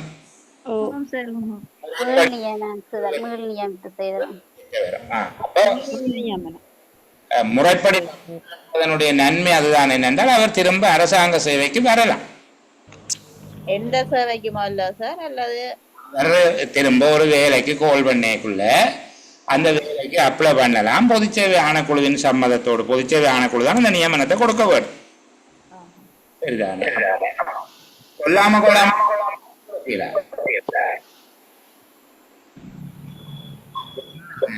இப்ப உத்தியோகத்தர் சேவையில இருந்து கடைசியா கதைச்ச சகோதரன் யாரோ கதைச்சிங்க, அவங்க மட்டும் கதைங்க. ஒரு அபிவிருத்தி உத்தியோகத்தர் சேவையிலிருந்து ஒரு ஆசிரியர் சேவைக்கு போறாரு, நியமனம் கிடைச்சி ஓ. இந்த சந்தர்ப்பத்துல திணைக்கள தலைவர்கிட்ட லெட்டரை கொடுத்துட்டு அவரு அடுத்த சேவிஸுக்கு போறாரு. இவர் நிலப்பாடு என்ன சார்? ஆசிரியர் சேவையில அவருடைய பதவியை பொறுப்பேற்பதற்கு பெரும்பாலும் அனுமதிக்க மாட்டார்கள். ஏனென்றால் அவர் முன்னைய சேவையிலிருந்து முறைப்படியாக விடுவிக்கப்பட்டிருக்கிறார் என்பதை உறுதி செய்யாமல் அவர்கள் அப்படி செய்ய மாட்டார். முன்னைய முறைப்படியாக விடுவித்தல் கடிதத்தை எடுத்துக்கொண்டு போக வேண்டும். சரி, அது நீங்கள் போடுகிற பதவியை பொறுத்தது. அது அந்த பதவிக்கு இப்போ நீங்கள் முறைப்படி திணைக்களத்துக்கு ஊடாக விண்ணப்பித்து அது ஒரு வரையறுக்கப்பட்ட போட்டி பரீட்சையாக இருந்தால் உங்களுடைய சேவை காலம் கருத்தில் கொள்ளப்படும். நீங்கள் ஏற்கனவே ஒரு பதவியில் இருந்து நிரந்தரமாக்கப்பட்டிருக்கிறீங்க, ஓய்வூதிய உறுத்துடையவராக இருக்கிறீங்கன்னா சில பதவிக்கு போன பிறகு நீங்களாக விண்ணப்பித்து அதை சேர்க்க சொல்லி கேட்க வேணும். ஆட்டோமேட்டிக்காக சேராது, நீங்கள் சேர்க்க வேண்டும். அது ஒற்றை பதில் ஆம் இல்லை என்று சொல்லிடாது, பெரும்பாலும் ஆம். அது ஓய்வூதியத்தை கணிப்பீட்டில் எடுக்கப்படும் என்றால் அந்த காலப்பகுதியும் எடுக்கப்படும். அது எடுக்கப்படும். சரிதானே? நான் சொல்றது பெரும்பாலும் ஆம். சில விதிவிலக்குகள் இருக்கலாம், சில சேவைகளுக்கு அப்படி இருக்கலாம். ஆனால் பெரும்பாலும் அது அப்படியே அதை எடுத்துக்கொள்வார்கள். அவர் மொத்தமாக சேவையாற்றிய காலப்பகுதியை கணப்பீட்டில் எடுப்பார்கள். சில வேளையில் அவர் இந்த சேவையில் எடுத்த சம்பளத்தை விட புதிய சேவையில் குறைந்த சம்பளத்தை பெற வேண்டியதும் இருக்கு. சரிதானே? சில பேர் ஆசிரியர் சேவையில இருந்து அதிபர் சேவைக்கு போகிற நேரத்தில் அந்த சிரமம் மாறாது. அவர் எடுத்த சம்பளத்தை விட பிரின்சிபல் சம்பளம் குறையே இருக்கும். அப்படி சிலது இருக்கிறது. சரி, நாங்கள் போலியான ஆவணம் தகவல்களை சமர்ப்பித்த பல தசாப்தங்கள் வேலை செஞ்சிருப்பார். உதாரணமா 20 வருடங்கள் வேலை செஞ்சு பென்ஷனுக்கு போடும் அவருக்கு போலியான ஆவணம் என்று சொல்லப்பட்ட நிலையில அவரு முழு சம்பளத்தையும் திருப்பி செலுத்த வேண்டுமா அல்லது ஆண்டுக்கான அது எவ்வாறு செயல்படி இதுல இருக்கிறதன்படி முழுக்க செலுத்த வேண்டும் என்பதுதான் அடிப்படை. சில வேளைகளில் அப்போது இருக்கக்கூடிய அந்த அமைச்சினுடைய செயலாளர் அல்லது அமைச்சரவை ஏதேனும் வேறு விதமான தீர்மானங்களை எடுக்கலாம். ஆனால் சாதாரண விதி இப்படித்தான் இருக்க வேண்டும் என்று சொல்லித்தான் சொல்லுவோம். இருக்கானே? சரி, அடுத்தது இந்த நேர்முக பரீட்சை சபை தொடர்பாக ஒரு இன்டர்வியூ போர்ட் சம்பந்தமா அடிக்கடி கேள்வி வாருது. சரிதானே? இன்டர்வியூ சம்பந்தமா நேர்முக பரீட்சை சபை தொடர்பாக அடிக்கடி பல பரீட்சைகளையும் கேட்கப்படுவதன் காரணமாக அந்த பகுதியை நான் ஒரு எல்லாத்தையும் சொல்ல இல்லை, மேலே மேலே எல்லாம் நிறைய விஷயங்களை விட்டுட்டு வருகிறேன். மிக முக்கியத்துவம் இதோட கேட்கப்படலாம் என்று சொல்லப்படுகிறதுல சொல்லிக்கொண்டு வார். அப்போ ஒரு நேர்முக பரீட்சை சபை எவ்வாறு நியமிக்கப்பட வேண்டும்? சரிதானே? சேவை பிரமாண குறிப்பு அல்லது ஆட்சேர்ப்பு திட்டத்தில் எவ்வாறு குறிப்பிடப்பட்டுள்ளதோ அவ்வாறு நேர்முக பரீட்சை சபையை அமைக்க வேண்டும். யார் அமைக்கிறது? நியமன அதிகாரி. நியமன அதிகாரி தான் நேர்முக பரீட்சை சபையை அமைப்பார். அதில் யாரெல்லாம் இருக்க வேண்டும் என்று சேவை பிரமாண குறிப்பு அல்லது ஆட்சேர்ப்பு திட்டத்தில் குறிப்பிடப்பட்டிருந்தால் அதற்கு அமைவாக நேர்முக பரீட்சை சபை நிறுவப்படும். சரிதாரே? ரெண்டாவது விஷயத்துக்கு நீங்க வாரீங்க. நேர்முக பரீட்சை சபை ஒன்று தொடர்பாக சேவை பிரமாண குறிப்பில் அல்லது ஆட்சேர்ப்பு திட்டத்தில் ஏற்பாடு செய்யப்பட்டிருக்காத போது கீழ்வரும் நிபந்தனைகளுக்கு அமைவாக நேர்முக பரீட்சை சபை அமைக்கப்பட வேண்டும். அப்படி அழகா சொல்லி கொண்டு வாரீங்க பாருங்க. முதலாவது என்ன சொல்றீங்க? சம்பந்தப்பட்ட நியமன அதிகாரி அங்கீகரிக்கப்பட்ட சேவை பிரமாண குறிப்பு அல்லது ஆட்சேர்ப்பு திட்டத்துக்கு அமைவாக நேர்முக பரீட்சை சபையை நியமிக்க வேணும். நேர்முக பரீட்சை சபை பற்றி சேவை பிரமாண குறிப்பு அல்லது ஆட்சேர்ப்பு திட்டத்தில் வேறு விதமாக ஏற்பாடுகள் செய்யப்படவில்லை என்றால், அதில் சொல்லியிருந்தால் அதன்படி செய்யணும், அதில் சொல்லவில்லை என்றால் கீழ்வரும் நிபந்தனைகளுக்கு அமைவாக நேர்முக பரீட்சை சபை அமைக்கப்படும். சரிதானே? முதலாவது, ஆக குறைந்தது 3 உறுப்பினர்கள், ஆக கூடியது 5 உறுப்பினர்கள், தலைவராக அரசாங்க சேவையாளர் ஒருவர் இருக்க வேண்டும். இது முதலாவது நிபந்தனை. ஆக குறைஞ்சது 3 உறுப்பினர்கள், ஆக கூடியது 5 உறுப்பினர்கள் இருப்பதோடு தலைவராக அரசாங்க சேவையாளர் இருக்க வேண்டும். ஆகவே அரசாங்க சேவையாளர் அல்லாதவர்களும் நேர்முக பரீட்சை சபையில் இருக்கலாம் என்பது இங்கே ரகசியமாக சொல்லப்பட்டிருக்கு. வெளிப்படையாக அதில் இல்லாவிட்டாலும் அரசாங்க சேவையாளரான தலைவரையும் சேர்த்துத்தான் 5 பேரும், தலைவர் உட்பட ஆக கூடியது 5, ஆக குறைந்தது 3, தலைவர் அரசாங்க சேவையாளராக இருக்க வேண்டும். இரண்டாவது, அந்த நேர்முக பரீட்சை சபையில் எந்த அமைச்சு அல்லது திணைக்களத்துக்காக நேர்முக பரீட்சை நடைபெறுகிறதோ அதுக்கு வெளியில இருந்து ஒருவராவது இருக்க வேண்டும். அதாவது வெற்றிடம் நிலவுகின்ற அமைச்சு அல்லது வெற்றிடம் நிலவுகின்ற திணைக்களத்துக்கு வெளியில உள்ள ஒருவராவது நேர்முக பரீட்சை சபையில இருக்க வேண்டும். எல்லாரும் அதே டிபார்ட்மெண்ட் ஆக்கள் அல்லது அதே மினிஸ்ட்ரி ஆக்கள் இருந்து இன்டர்வியூ நடத்தக்கூடாது. அந்த மினிஸ்ட்ரிக்கு வெளியில இருந்து அல்லது அந்த டிபார்ட்மெண்ட்டுக்கு வெளியில இருந்து ஒருவராவது நேர்முக பரீட்சை சபையில் இருக்க வேண்டும். எல்லாம் அவையை சேர்ந்து அவையை ஒரு முடிவெடுத்து போடக்கூடாதுன்றதுக்காகத்தான் வெளியில இருந்து ஒரு ஆளை சேர்க்க வேணும். நேர்முக பரீட்சை சபையில் ஆக குறைந்தது ஒரு உறுப்பினராவது வெற்றிடம் நிலவுகின்ற அமைச்சு அல்லது திணைக்களத்தை சார்ந்தவராக அல்லாமல் அதற்கு வெளியே உள்ள அமைச்சு அல்லது திணைக்களத்தை சார்ந்தவராக இருக்க வேண்டும். மூன்றாவது, சாத்தியமான எல்லா வேளைகளிலும் நேர்முக பரீட்சையில் இருபாலாரும் பிரதிநிதித்துவப்படுத்தப்பட வேண்டும். இதை வேற மாதிரி எழுத வேண்டாம். குறைந்தது ஒரு பெண் அல்லது குறைந்தது ஒரு ஆணாவது இருக்க வேண்டும். எல்லோரும் பெண்களாகவும் இருக்கக்கூடாது, எல்லோரும் ஆண்களாகவும் இருக்கக்கூடாது. முன்னர் எழுதியிருந்த புத்தகத்தில் அப்படி இருந்ததுன்னா குறைந்தது ஒரு பெண்ணாவது இருக்க வேணும். இங்க அப்படி சொல்ல இல்லை, இருபாலாரும் பிரதிநிதிகளாக இருக்க வேண்டும். அதனுடைய கருத்து குறைந்தது ஒரு ஆணாவது இருக்க வேணும், அதே போல குறைந்தது ஒரு பெண் ஆவது இருக்க வேண்டும். சாத்தியமான எல்லா வேளைகளிலும் நேர்முக பரீட்சை சபையில் ஆண் பெண் ஆகிய இருபாலாரும் பிரதிநிதித்துவப்படுத்தப்பட வேண்டும். நான்காவது, நேர்முக பரீட்சை சபை தேவையான சந்தர்ப்பங்களில் மும்மொழி பாவனையை இலகுவாக்குவதற்காக உரைபெயர்ப்பாளர் ஒருவருடைய உதவியை பெறலாம். ஆனால் உரைபெயர்ப்பாளர் நேர்முக பரீட்சை சபையின் அங்கத்தவர் அல்ல. சரிதானே? அங்கத்தவராக இருந்து ஒருவர் உரைபெயர்த்தால் பரவாயில்லை, அவைக்குள்ள கலைச்சு கொள்வதாக இருக்கும். ஒரு மேலதிகமான ஒரு உரைபெயர்ப்பாளர், மொழிபெயர்ப்பாளர் என்று சொல்லக்கூடாது. மொழிபெயர்ப்பாளருக்கும் உரைபெயர்ப்பாளருக்கும் வேறுபாடு இருக்கு. மொழிபெயர்ப்பாளர் என்றவர் டிரான்ஸ்லேட்டர், அது அவர் பார்த்து எழுதுறவர் தான் டிரான்ஸ்லேட்டர்.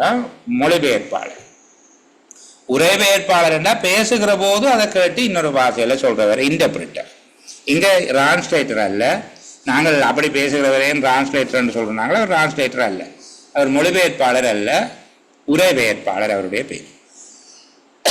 அப்ப இங்க நேர்முக பரீட்சை சபை தேவையான சந்தர்ப்பங்களில் மும்மொழி பாவனையை இலகுவாக்குவதற்காக உரைபெயர்ப்பாளர் ஒருவருடைய உதவியை பெறலாம்.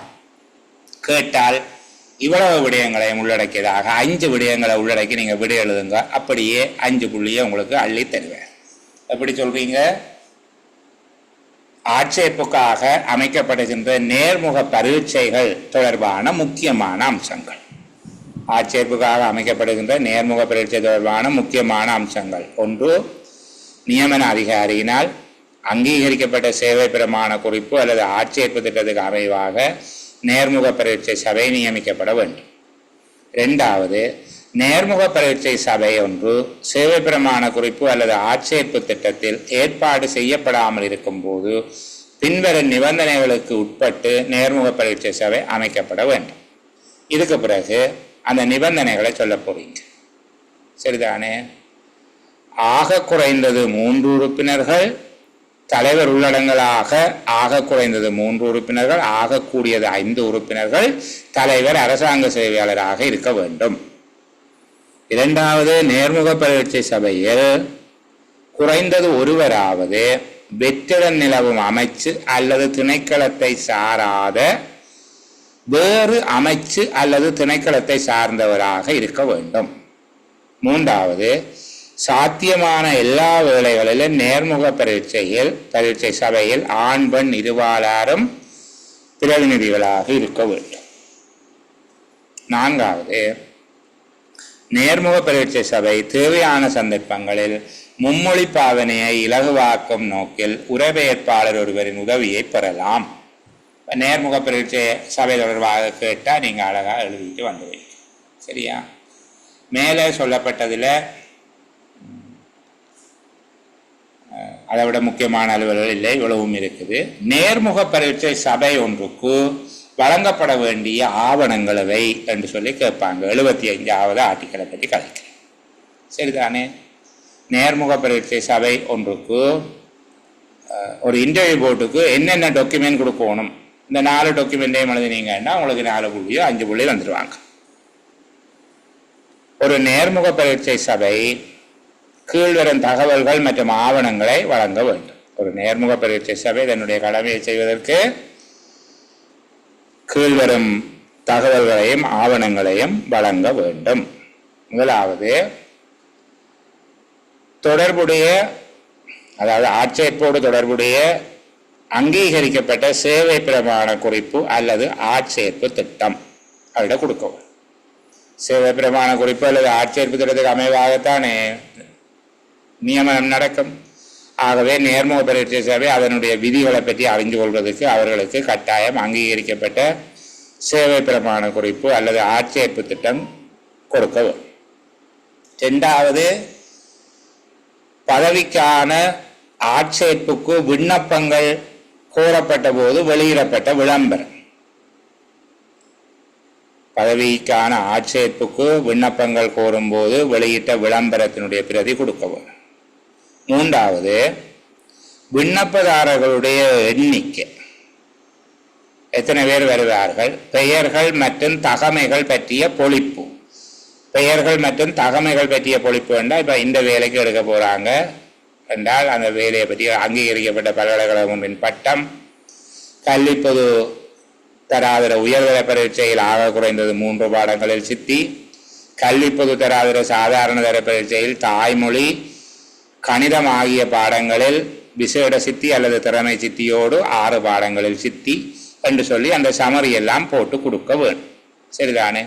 இதை விட ஒரு டேபிள் ஒன்று கிரியேட் பண்ணி கொடுக்க வேணும். நேர்முக பரீட்சை அட்டவணை. நேர்முக பரீட்சை அட்டவணை என்றால் ஒவ்வொரு பரீட்சார்த்தியின் பெயரும் என்னென்ன விடயங்கள் பார்க்க வேணும் என்பதற்கு கோடு போட்டு அதுக்குள்ளே அவர்கள் சரி பிழை அல்லது புள்ளிகள் போடுவதற்கு ஏற்ற விதமாக ஒரு நேர்முக பரீட்சை அட்டவணை தயார் செய்து கொடுக்க வேணும். உதாரணத்துக்கு அங்கீகரிக்கப்பட்ட பல்கலைக்கழக பட்டம் இருக்குதா, அது சரி போடுவினம்.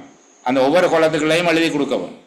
சரிதானே? எழுதி கொடுக்க என்ன பிரிண்ட் பண்ணி கொடுக்க வேணும். இரண்டாவது, கல்வி பொது தராதர உயர்தர பரீட்சையில் 3 பாடங்களிலும் சித்தி இருக்குதா, இருந்தால் சரி போடு. சாதாரண தர பரீட்சையில் கணிதம் தாய்மொழி அந்த 2க்கும் தனித்தனியாக கோலமடித்து கொடுக்க வேணும். சரிதானே?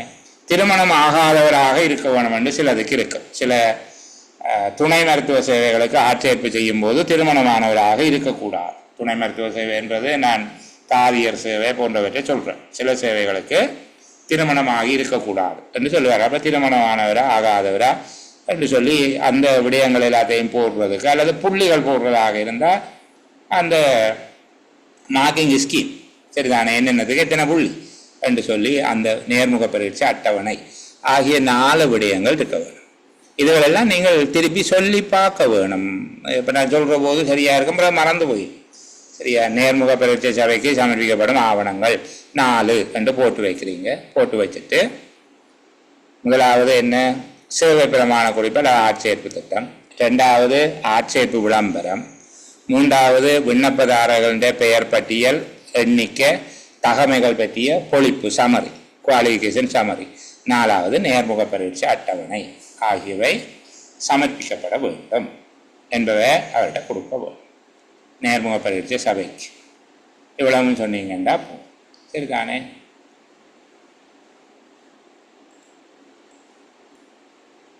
நியமன கடிதம் ஒன்றில் உள்ளடங்கும் விடயங்கள் அவை என்று சொல்லி கேட்கிறவர்.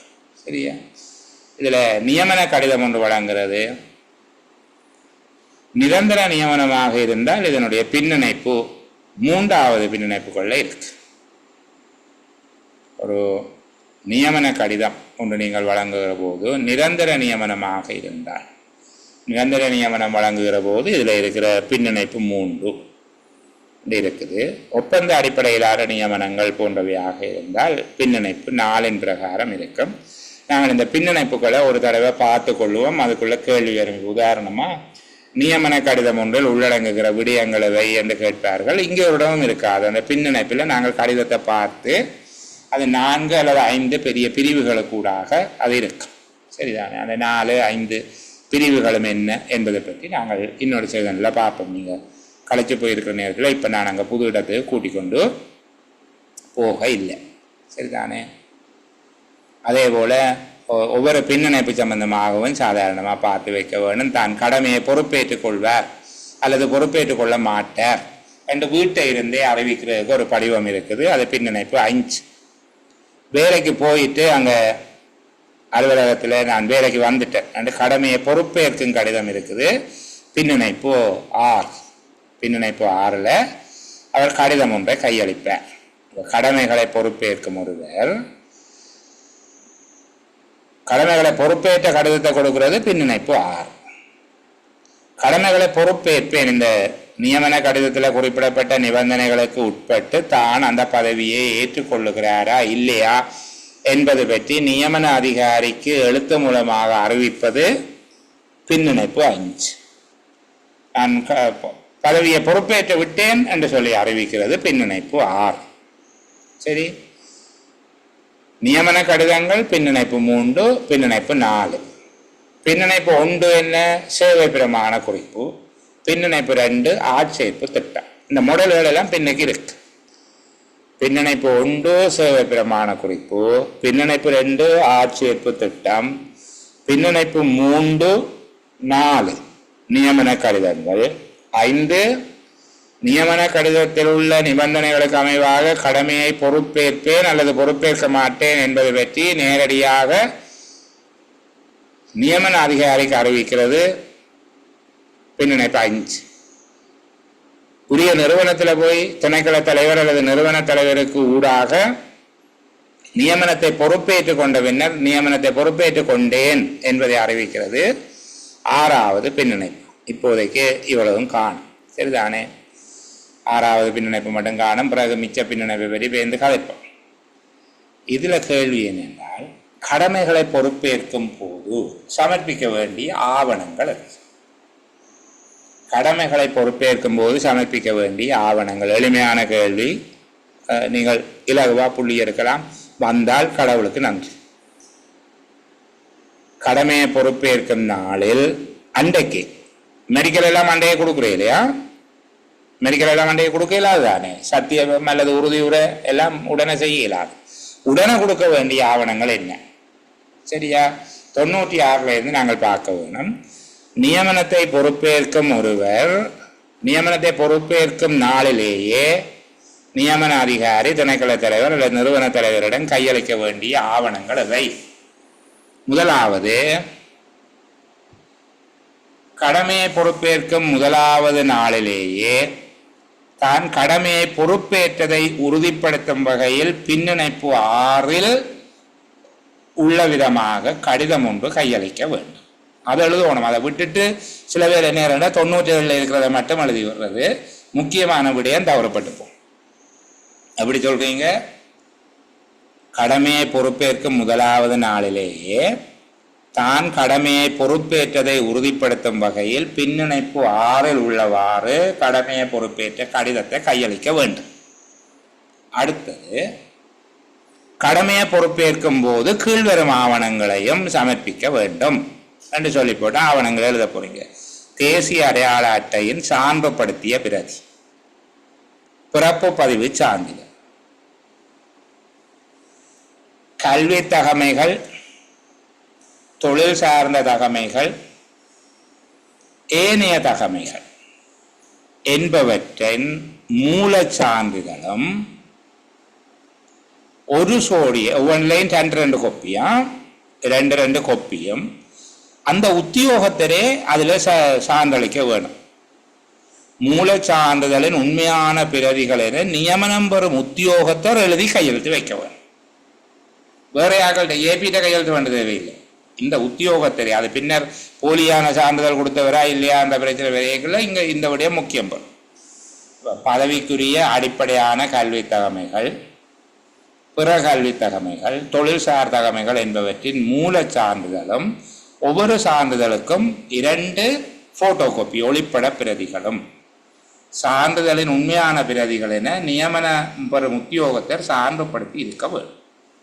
சரி, அப்போ இது 3வது. 4வது விடயம். 1வது கடமையை பொறுப்பேற்ற கடிதம் பின்னிணைப்பு 6ல், 2வது தேசிய அடையாள அட்டை, 3வது பிறப்பு பதிவு சான்றிதழ், 4வது தகமை சான்றிதழ்கள், 5வது திருமணமானவர் என்றால் திருமண சான்றிதழ், வாழ்க்கை துணையின் பிறப்பு சான்றிதழ், பிள்ளைகள் இருந்தால் பிள்ளைகளின் பிறப்பு சான்றிதழ், பொது 160 சேவை உடன்படிக்கை, பொது 261 சொத்துக்களின் பிரகடனம், பொருத்தமாக இருந்தால் சொத்துக்கள் பொறுப்புகள் பிரகடனம் இன்னும் ஒன்று இருக்குது. அதை விட நிரந்தர தற்காலிக முகவரி, தொலைபேசி இலக்கம், மின்னஞ்சல், இவ்வளவும் உடனே கொடுக்குறது. சரிதானே? சில வேளையில சுயவிவர கோவையில் பேணப்படுகின்ற ஆவணங்கள் எவை என்று கேட்டால் இந்த ஆவணங்களை நீங்க சொல்லி போட்டு அத்தோடு மிச்சத்தையும் சேர்த்து எழுதணும். இதை கையை விட்டுறக்கூடாது. இது கடமையை பொறுப்பேற்ற கடிதம், தேசிய அடையாள அட்டை என்ற பிரதி, பிறப்பு பதிவு சான்றிதழ், கல்வி தகமை, தொழில் தகமை சான்றிதழ்கள், திருமணமானவர் என்றால் திருமண சான்றிதழ், வாழ்க்கை துணையின் பிறப்பு சான்றிதழ், பிள்ளைகள் இருந்தால் பிள்ளைகளின் பிறப்பு சான்றிதழ், பொது 160 படிவத்தில் சேவை உடன்படிக்கை, பொது 261 படிவத்தில் சொத்து பிரகடனம், பொருத்தமாக இருந்தால் சொத்துக்கள் பொறுப்புகள் பற்றிய பிரகடனம், முகவரி, தொலைபேசி, மின்னஞ்சல் போன்ற தகவல்கள். இந்த தகவல்களுக்கு மேலே தம்பி இந்த தகவல்களுக்கு மேலதிகமாக நியமன கடிதத்தின் பிரதி, வரலாற்று தாள், விதவைகள் அனாதைகள் ஓய்வூதிய திட்டம் அல்லது தகுதாரர் அனாதைகள் ஓய்வூதிய திட்டத்தின் பிரகடனம், பிணைப்பணம் செலுத்தப்பட்டிருந்தால் அது தொடர்பான சான்றிதழ், சுகாதாரம் 169 படிவத்தில் மருத்துவ அறிக்கை சான்றிதழ், இது தவிர இடமாற்ற கடிதங்கள், செயலாற்றுகை மதிப்பீடுகள், கண்டனங்கள், மெச்சுரைகள் வழங்கப்பட்டிருந்தால் அவை, சம்பளமற்ற விடுமுறை, அரைச்சம்பள விடுமுறை தொடர்பான விவரங்கள் போன்ற விடயங்களை எழுதி நீங்கள் அழகா புள்ளி எடுத்துக்கொள்ளலாம். ஒரு சுய விவர கோவையில் உள்ளடங்கும் விடயங்களவே என்று கேட்டால் மேலே இருக்கிறதையும் இதையும் சேர்த்து எழுதுவோம். கடமையை பொறுப்பேற்கும் போது சமர்ப்பிக்க வேண்டிய ஆவணங்கள் என்று கேட்டால் மேலே இருக்கிறத மட்டும் சொன்னால் போதுமானதாக இருக்கும். சரிதானே? நான் கொஞ்சம் இங்கேயும் அங்கேயும் தாவி தாவி அப்படி படிப்புகிறது என்னென்னா முக்கியமான கேள்விகளை மட்டும் நாங்கள் பார்த்து கொண்டு போகிற அடிப்படையில். சரி, அடுத்த செஷனில் இந்த முன்னாள் படை உத்தியோகத்தர்களுக்கு அரசாங்க சேவையில் சேர்வது தொடர்பாக எவ்வாறான சலுகைகள் வழங்கப்படுகிறது என்பதிலிருந்து ஆரம்பிக்கலாம். இதுவரையில் நாங்கள் கதைத்ததுக்குள்ள ஏதேனும் கேட்க வேண்டியிருந்தால் சுருக்கமாக கேளுங்க. நான் ரெக்கார்டிங்கை நிப்பாட்டுகிறேன்னா